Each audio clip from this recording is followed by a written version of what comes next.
श्रीश्चयस्यास्ति वक्षसि वृन्दावनैहारं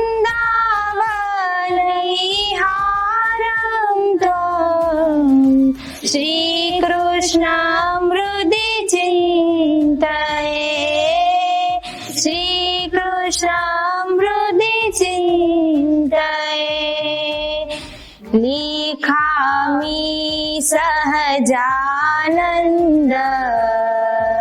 स्वामी सर्वाणीजाश्रितान् नानादेशस्थिता शिक्षा पत्रीमृतालय स्थिता पत्रीमृतालय स्थिता नरनारायण देवनी जय शिक्षापत्री समया महोत्सवनी जय। ભગવાને સૌ પ્રથમ બાથમાં પધરાવેલ એવા શ્રી આપણા નરનારાયણ દેવ તથા આપણા ઈષ્ટદેવ સ્વામિનારાયણ ભગવાન એમની અસીમ કૃપાથી અમદાવાદ દેશ તરફથી સરસ મજાનો સમયા મહોત્સવનું આયોજન કરેલ છે। શિક્ષાપત્રી મહારાજે સર્વના જીવના હિતને માટે લખી છે। શિક્ષાપત્રીમાં પણ મહારાજે લખ્યું છે કે કોઈ ગરીબ, રોગાંતુર, અશક્ત કોઈ હોય એમની સેવા આપણે કરવી, એવો શ્લોક મહારાજે શિક્ષાપત્રીમાં લખ્યો છે। એટલું જ નહીં પણ મહારાજે પોતે કરી અને આપણને બતાવેલું છે। કેમ કે મહારાજ જયારે વન વિચરણ કરવા માટે પધાર્યા તો સેવકરામ સાધુની સેવા પણ ભગવાને જાતે કરેલ છે। એટલે શિક્ષાપત્રીમાં મહારાજે જે આપણને આજ્ઞા કરી છે એ ખાલી કરવા માટે નહીં પણ પોતે કરી અને આપણને બતાવેલી છે। આપણે ભગવાને આ 212 શ્લોક જે શિક્ષાપત્રીના લખ્યા અને એ આપણને આપ્યા છે કે મહારાજે 30ના શ્લોકમાં જે લખ્યું કે પાણી, તેલ, ઘી આદિ બધું ગાળીને વાપરવું। એ જે ભગવાનની નાની મોટી જે આજ્ઞાઓ છે એ આજ્ઞાઓ જ્યારે આપણે પાડીશું ત્યારે જ આપણે સુખી થશું। અને એવી જેવી મહારાજની નાની મોટી આજ્ઞાઓ છે જે એ આપણા કલ્યાણ માટે છે, તો એ આજ્ઞાઓ આપણે પાડી 55મા શ્લોકમાં જે મહારાજે આજ્ઞા કરી છે કે અમરીશ રાજાએ જેવી ભક્તિ કરી છે એવી ભક્તિ આપણે સૌએ કરવી। તો અમરીશ રાજાએ કેવી ભક્તિ કરી હતી? અમરીશ રાજાએ આત્મનિવેદી ભક્તિ કરી હતી। આત્મનિવેદી ભક્તિ એટલે કે પોતે જાતે ફૂલ લાવે, પોતે જાતે પાણી ભરવા જાય ને ભગવાનની સેવા પોતે જાતે કરતા, એટલે મહારાજે આત્મનિવેદી ભક્તમાં અમરીશ રાજાનું નામ લીધું છે। એટલે આપણે એવી ભક્તિ જ્યારે કરીશું ત્યારે ભગવાન આપણા ઉપર રાજી થશે। ભગવાનની શિક્ષાપત્રી શ્લોક નંબર 207 કીધું આ શિક્ષાપત્રી પ્રમાણે જે બાઈ વરસશે તે સુખી થશે અને આ શિક્ષાપત્રી પ્રમાણે નહીં વર્તે તે અમારા સંપ્રદાય થકી બહાર છે એમ સર્વે સત્સંગીને જાણો। તો આ શિક્ષાપત્રી ખુદ સ્વામિનારાયણ ભગવાને આપણને બધાને સુખી કરવા માટે આ શિક્ષાપત્રી આપી છે।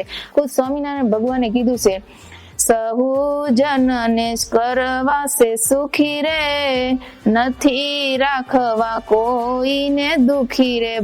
મારી વાણી તે મારું સ્વરૂપ રે, માનો આદરે સહુ અનુપરે।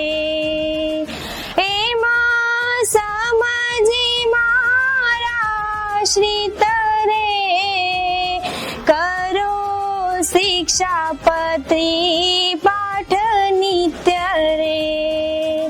એમાં સમજી મારા શ્રીત રે, કરો શિક્ષાપત્રી પાઠ નિત્ય રે।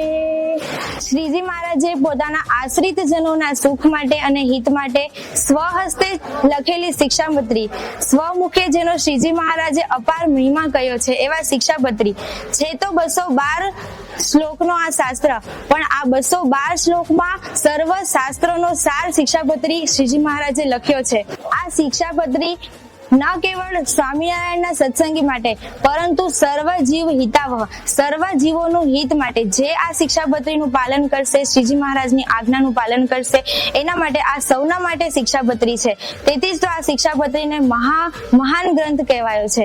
શિક્ષાપત્રીમાં શ્રીજી મહારાજે સ્વયં લખ્યું છે કે આ શિક્ષાપત્રી છે એ આલોકમાં અને પરલોકમાં સુખ કરનારી છે। આલોકના કહેતા તો આલોકના સુખ તો આપનારી છે, પણ પરલોક કહેતા ભગવાનના અક્ષરધામને આપણને પમાડે તેવી આ શિક્ષાપત્રી છે.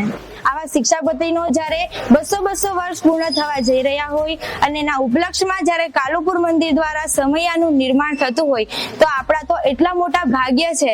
કહેવાય છે ને કે ભાગ્ય લઈને આવવાનું અને કર્મ લઈને જવાનું, એટલે આ નાનકડો પ્રવાસ એટલે જિંદગી. તો આ નાનકડી જિંદગીના પ્રવાસમાં આવડો મોટો આપણને અવસર જ્યારે સમયાનો મળ્યો છે તો આ નરનારાયણ દેવનો સમયો છે, આ કાલુપુર ધામનો સમયો છે, આ શિક્ષાપત્રીનો સમયો છે. તો આપણે સૌ આ શિક્ષાપત્રીના સમયમાં અચૂક લાભ લેવો.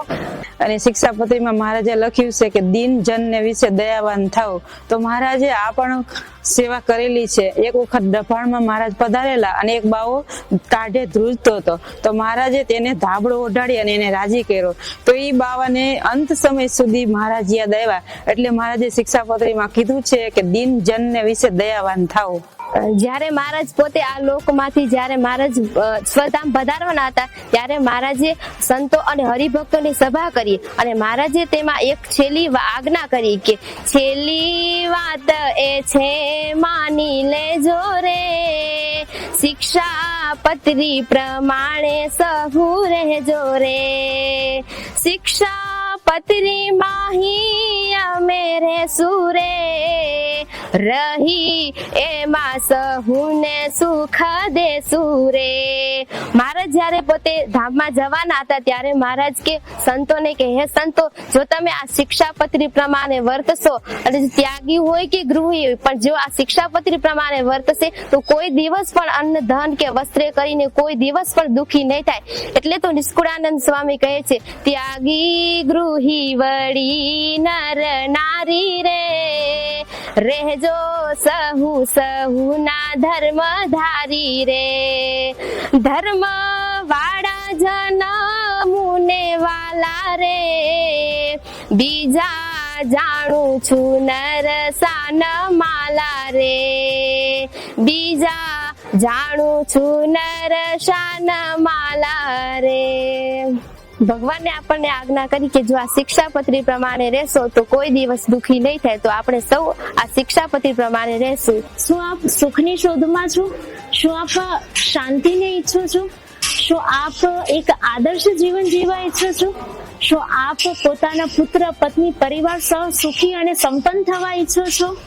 તો હા, આવું સ્વયં ભગવાન સ્વામિનારાયણે પોતાના સ્વહસ્તે આ શિક્ષાપત્રીમાં પોતાના અભય વરદાન સહ ખાતરી આપી છે. જે પુરુષ અને સ્ત્રી આ શિક્ષાપત્રી પ્રમાણે વર્તશે તે તો ધર્મ, અર્થ, કામ અને મોક્ષ આ 4 પુરુષાર્થની સિદ્ધિને નિશ્ચય પામશે. જોજો હો, આવી એક નહીં પણ અનેક આજ્ઞાઓ ભગવાન સ્વામિનારાયણ આ શિક્ષાપત્રીમાં કરી છે. આ ઉપરાંત સાધારણ ધર્મ, સદવા સ્ત્રીઓના ધર્મ, વિધવા સ્ત્રીઓના ધર્મ, સાધુના ધર્મ, આચાર્યના ધર્મ, આચાર્ય પત્નીના વિશેષ ધર્મ દ્વારા ભગવાને અનેક આજ્ઞાઓ આ શિક્ષાપત્રીમાં કરી છે.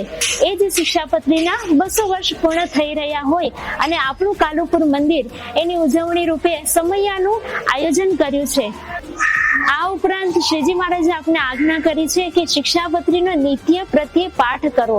જેને ભણતા આવડતું ન હોય તેને શિક્ષાપત્રીનો પૂજન કરવું અને કોઈ સંભળાવી શકે એવું હોય તો એની પાસે શિક્ષાપત્રીનું શ્રવણ કરવું.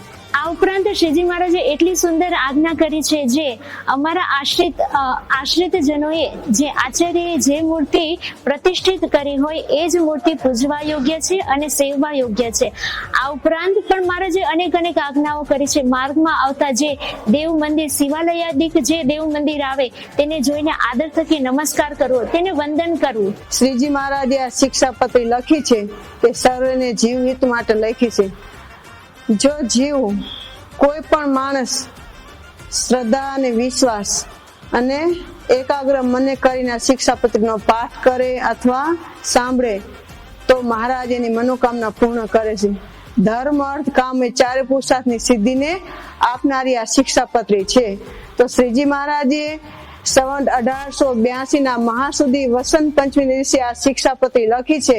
એના આજે 200 વર્ષ પૂર્ણ થાય છે અને એવા સમયનો આ લાભ લેવાનું કોઈ ચૂકતા નહીં. જરૂર ને જરૂર બધાય આવજો. અંતે જાશે અક્ષરધામ એ છે સમયાનો સાથ, સા